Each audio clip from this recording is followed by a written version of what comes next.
உயிரையும் விட தயாராக இருக்கிறோம் என்பதை இந்த நேரத்தில் தெளிவுபடுத்த விரும்புகின்றேன். இதே இடத்திலே தீ குளிப்பேன் சாவே. என்னையா இது? துணை முதலமைச்சர்னு கூட பார்க்காம, துணை முதலமைச்சர்னு கூட மதிக்காம மக்கள் போட்டு இப்படி பொளக்குறாங்க.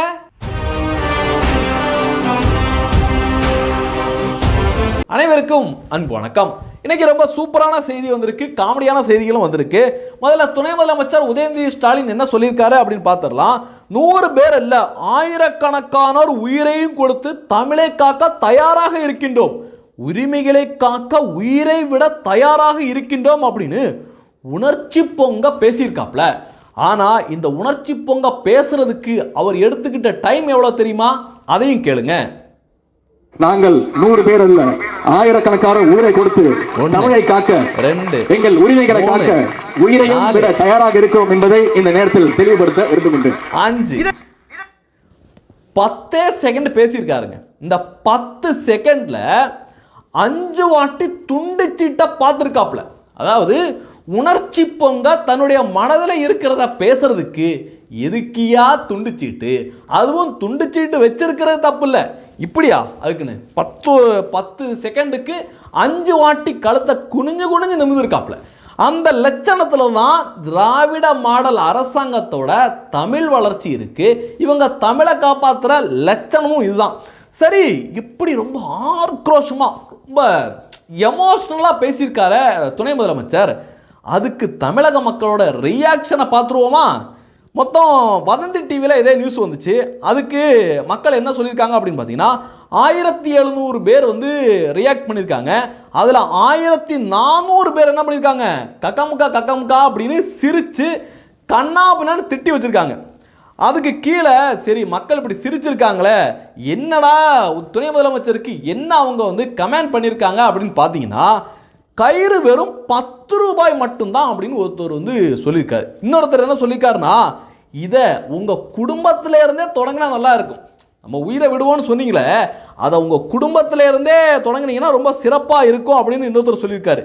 இன்னொருத்தர் என்ன சொல்லியிருக்காருன்னா, செத்துடுடா பால்டாயில். என்னடா இது பால்டாயில்லாம் போட்டிருக்காங்க, எனக்கு புரியலை. ரைட்டு. அடுத்து வந்து பாலிமர் டிவி. சரி, வதந்தி டிவியில் தான் இப்படி இருக்குது, பாலிமர் டிவியில் என்ன நிலவரம் இருக்குதுன்னு பார்க்க போனேன். அங்கே பார்த்தீங்கன்னா 5500 பேர் ரியாக்ட் பண்ணியிருக்காங்க. அதில் 2800 பேர் வந்து கண்ணா பின்னாடி சிரிச்சு வச்சுருக்காங்க. சரி, இந்த மீடியாக்களை தான் இப்படி இருக்கு. திமுகவோட சொந்த சேனலில் மக்கள் என்ன ரியாக்ட் பண்ணியிருக்காங்க அப்படின்னு பார்க்கறதுக்காக சுன் டிவிக்கு போனேன். அவனும் இதே மாதிரி செய்தியை போட்டிருந்தான். அது மட்டும் கிடையாது, தயார் அப்படிங்கிற ஒரு பயங்கர கொட்டை எழுத்தில் போட்டு மக்களோட உணர்ச்சியை தூண்டணும் அப்படிங்கிறதுக்காக ஒரு நியூஸ் கார்டு போட்டிருந்தான். அதுக்கு மக்கள் என்ன பண்ணியிருக்காங்கன்னு பார்த்தீங்கன்னா, 2700 பேர் ரியாக்ட் பண்ணியிருக்காங்க. அதில் 1800 பேர் சிரிச்சு வச்சுருக்காங்க. பொதுவாகவே இந்த சுன் டிவி, இந்த கருணாநிதி டிவி எல்லாம் அதிகமாக ஃபாலோ பண்ணுறவங்க யார்? திமுக காரவங்க 200 ரூபா ஊப்பிங்கள் தான் அதிகமாக ஃபாலோ பண்ணுவாங்க. அவங்களுக்கே இது சிரிப்பாக வருது. இவங்க சொல்கிறதுல என்னது சிரிப்பாக வருது.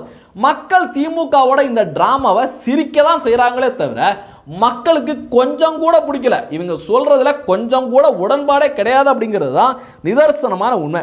அடுத்து பார்த்தீங்கன்னா, தமிழக முதலமைச்சர் ஸ்டாலின் அவர்கள் ஒரு பதிவை போட்டிருக்காரு. என்னன்னு பார்த்தீங்கன்னா, ஹிந்தி மொழியை உன்னை புகட்டுவது கட்டாயம் எனில் உன்னை ஒழிப்பதும் எங்களுக்கு கட்டாயம் என்றோ அப்படின்னு புரட்சி கவிஞர் பாரதிதாசனோட கவிதைகள் எல்லாம் அப்படியே வரி வரியா எழுதியிருக்காரு.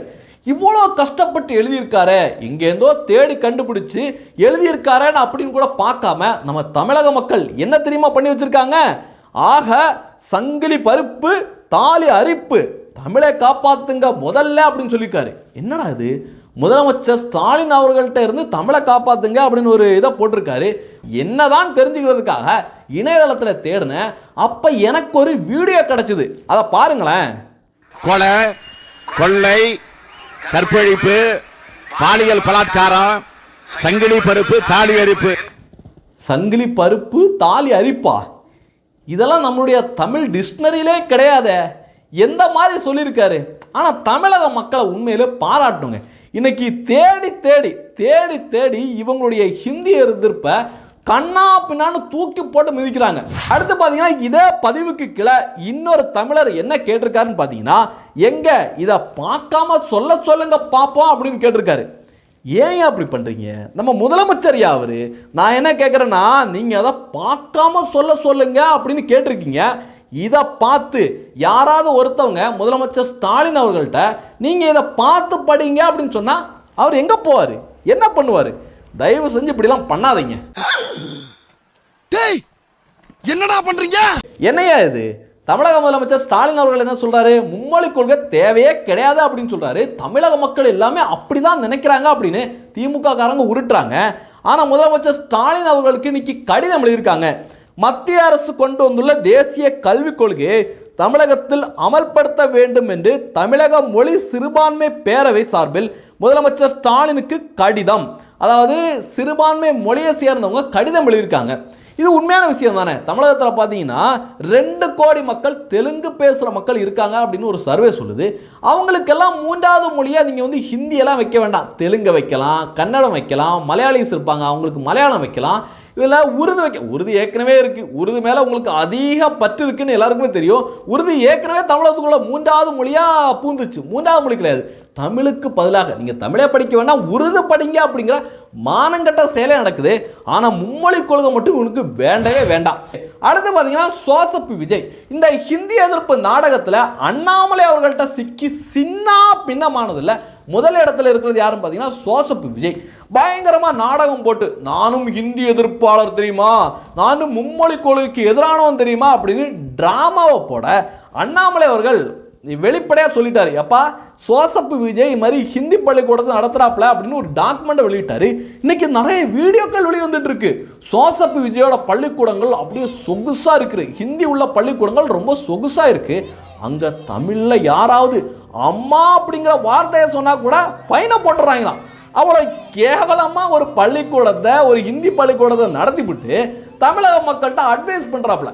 என்ன என்ன கேவலமானவங்களா இருக்காங்க பாருங்க. அதாவது ஏழைப்பாளைங்க யாருமே 3வது மொழி கற்றுக்க கூடாது, ஏன்னா கற்றுக்கிட்டா எனக்கு எவனுமே போஸ்ட் ஓட்ட மாட்டான், எனக்கு எவனுமே கொடி கட்ட மாட்டான் அப்படிங்கிறது தான் இந்த விஜய் போன்றவர்களுக்கும் இந்த திமுகவினரோட எண்ணமா இருக்கு, கெட்ட எண்ணமா இருக்கு. அதுலேயும் பார்த்தீங்கன்னா இந்த சோசப் விஜயோட பள்ளிக்கூடத்தில் 4 வாரத்துக்கு முன்னாடி இந்தி கலாச்சார விழாவை வேற நடத்தியிருக்காங்க.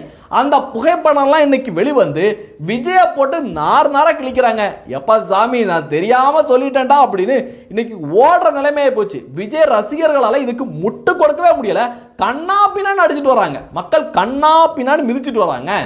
அடுத்து பார்த்தீங்கன்னா மண்டே மறைச்சிங்க, கொண்டே மறைக்க மறந்துட்டீங்களாடா அப்படின்னு சொல்ற மாதிரி இன்னொரு செய்தி செம வைரலாக போயிட்டு இருக்குங்க. என்னன்னு பார்த்தீங்கன்னா உங்களுக்கு எல்லாருக்குமே தெரிஞ்சிருக்கும், இங்க இருக்கிற கொத்தடிமை மீடியாக்கள் எல்லாமே நேற்று முழுக்க இந்த செய்தியை ஒளிபரப்பிட்டு இருந்தாங்க. என்னன்னு பார்த்தீங்கன்னா ஹிந்தியை திணிக்காதே, கோலமிட்டு மக்கள் எதிர்ப்பு, மக்கள் எதிர்ப்பு, மக்கள் கோலம் இட்டாங்க அப்படின்னு கொஞ்சம் கூட வெக்கமே இல்லாமல் பேசிட்டு இருந்தாங்க.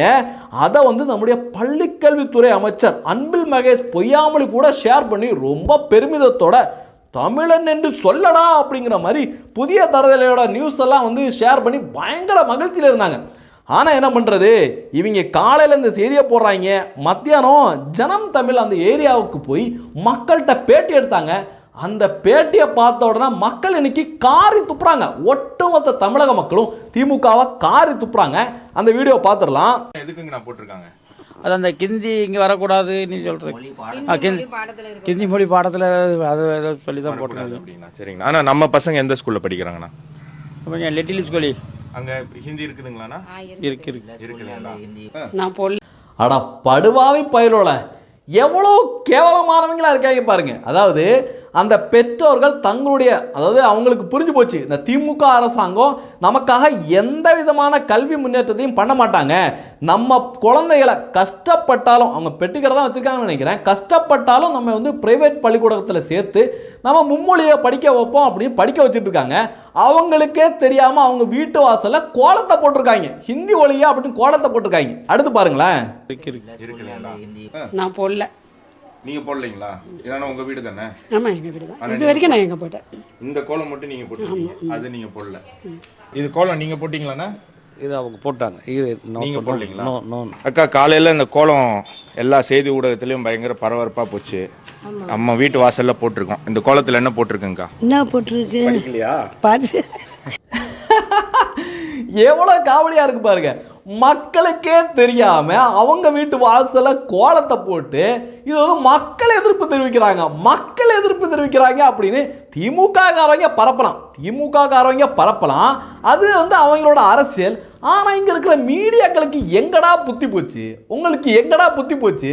அறிவாலயத்தில இருந்து வர்ற செய்திகளை தான் இவங்க செய்திகளா போடுறாங்க அப்படிங்கிறதுக்கு இதை விட என்ன சான்று வேணும்? அடுத்து இன்னொரு செய்தியை பாருங்களேன்.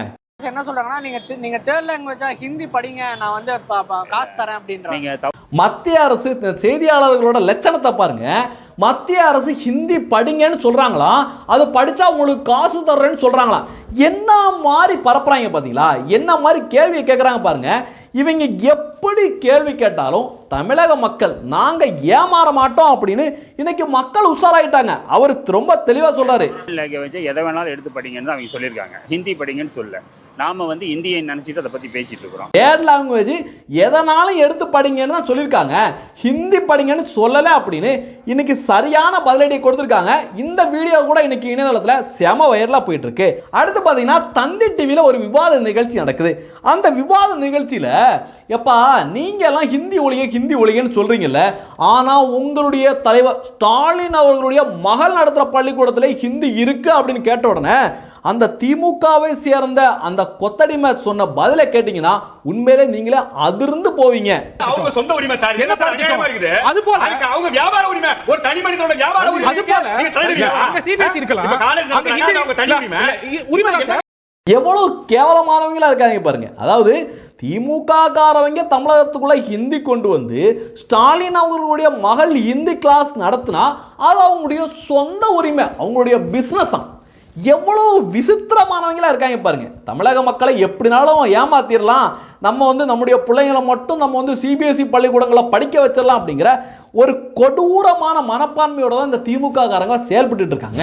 அடுத்து பார்த்தீங்கன்னா பாகிஸ்தான்ல நடக்கிற கிரிக்கெட் மேட்ச்ல இந்தியாவோட கொடி புறக்கணிக்கப்பட்டது அப்படின்னு இங்க இருக்கிற சுன் டிவி, கருணாநிதி டிவிலாம் பயங்கரமா செய்திகளை வெளியிட்டாங்க.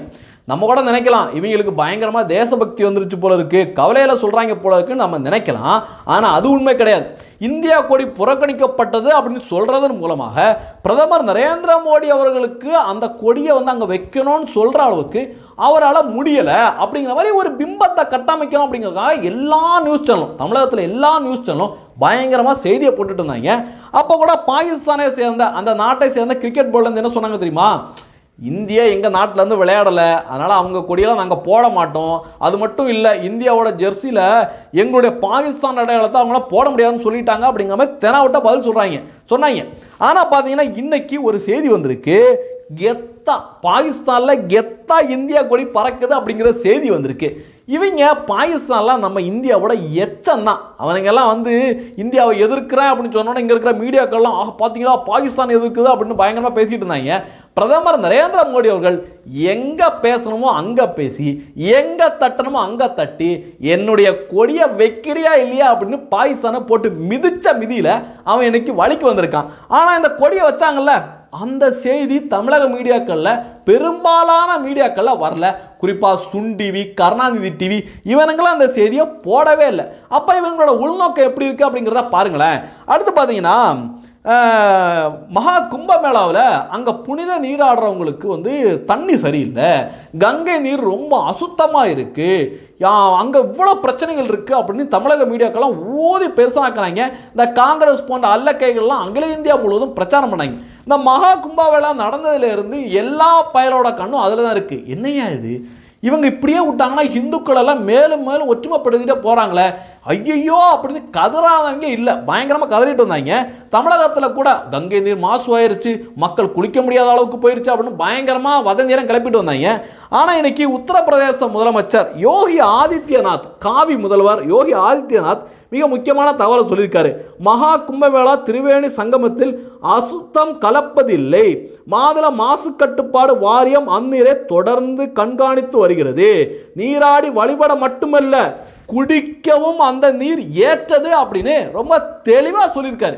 இவனுங்களெல்லாம் இங்கே இருக்காங்க பாருங்க மீடியாக்கள், இவனுங்க கூவ நதியை பற்றி பேசுவாங்களா? பேச மாட்டாங்க. தமிழகத்தில் இருக்கிற நீர்நிலைகளை பற்றி பேசுவாங்களா? பேச மாட்டாங்க. ஆனால் உத்தரப்பிரதேசம், குஜராத்னு இவங்க அங்கேயே தான் டிராவல் பண்ணிட்டு இருப்பாங்க. ஆனால் யோகி ஆதித்யநாத் இன்னைக்கு சரியான பதிலடி கொடுத்துட்டு இருக்காரு. ஏன்னா இந்த அளவுக்கு கூட்டத்தை நிர்வகிச்சு ஒரு சலசலப்பு கூட இல்லாமல் ரொம்ப தெளிவாக நடத்தி இருக்கிறதுக்கு யோகி ஆதித்யநாத்துக்கு மிகப்பெரிய பாராட்டுகள் குவிஞ்சிட்டு வருது. அடுத்த வாட்டியும் அவர் தான் ஆட்சியை பிடிப்பாரு அப்படின்னு அங்கே இருந்து வருகின்ற கருத்து கணிப்புகள் எல்லாம் சொல்லிட்டு வராங்க. அதை ஜீரணிக்க முடியாம தான் இவங்க இந்தியா முழுவதும் ஐயோகோ ஆகோ அப்படின்னு பயங்கரமா கத்திட்டு வராங்க. நீங்க கத்தியெல்லாம் புரோஜனம் இல்ல ராஜா அப்படிங்கிற மாதிரி யோகி ஆதித்யநாத் இன்னைக்கு சரியான பதிலடியை கொடுத்திருக்காரு. இந்த தகவல்களை பத்தி நீங்க என்ன நினைக்கிறீங்க அப்படிங்கிறதையும் பதிவு பண்ணுங்க. நன்றி. ஜெய் ஹிந்த். வந்தே மாதரம். அண்ணா வணக்கண்ணே. இப்போ நம்ம தமிழ்நாடு அரசு தமிழகத்துல மும்மொழி கொள்கை தேவையில்லைன்னு சொல்றாங்க. நீங்க மும்மொழி கொள்கை தேவைன்னு நினைக்கிறீங்களா தேவையில்லைன்னு நினைக்கிறீங்களா? கண்டிப்பா தேவை. நம்ம பிள்ளைகள்லாம் படிக்கணும், அதனால கண்டிப்பா தேவை. இப்ப தமிழகத்துல வந்து பெரிய பெரிய பணக்காரங்க படிக்கிற பள்ளிக்கூடங்கள்லாம் ஹிந்தி இருக்கு, மும்மொழி இருக்கு. ஆனா அரசு பள்ளிகள்ல வந்து கவர்மெண்ட் வேணாங்கிறாங்க. அதை பத்தி நீங்க என்ன நினைக்கிறீங்க? கண்டிப்பா வேணாமா? நம்ம பாவப்பட்டவங்க எல்லாம் படிக்கணும், எல்லாருக்கும் படிக்கணும் ஆசை இருக்குல்ல, கண்டிப்பா படிக்கணும் இல்லமா? அதனால எல்லாம் எங்கேயுமே எல்லாமே ஹிந்தி வேணும்னு சொல்றீங்க? கண்டிப்பா வேணும், கண்டிப்பா வேணும், கண்டிப்பா வேணும்.